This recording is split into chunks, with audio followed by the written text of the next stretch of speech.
Welcome back, I'm Rachel, and in this video I'm going to go over the structure and function of the anterior tibial vein. Firstly, where is this vein located? The anterior tibial vein is located on the lateral side of the lower leg.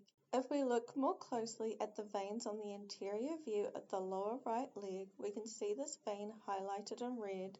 If we also look closer at the veins on the posterior view of the lower right leg, we can see again this vein highlighted in red. Where does this vein originate? This vein originates and receives blood from the dorsal venous arch of the foot.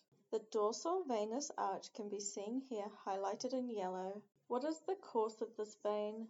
This vein runs proximally up the middle of the dorsal surface of the foot. It then ascends proximally up the anterior surface of the lower leg within the interosseous membrane between the tibia bone and the fibula bone. Below the knee, this vein runs through the interosseous membrane to run to the posterior surface of the leg. Here this vein ends by uniting with the posterior tibial vein. The posterior tibial vein can be seen here highlighted in yellow. This union forms the popliteal vein. The popliteal vein can be seen here highlighted in blue. What is the function of this vein? This vein functions in the transportation of deoxygenated blood up the dorsal surface of the foot, up the anterior surface of the lower leg, and through to the posterior surface inferior to the knee joint. From this vein, the blood runs through the popliteal vein and onwards on its way back to the heart. And that concludes this video on the structure and function of the anterior tibial vein. I hope you found it helpful.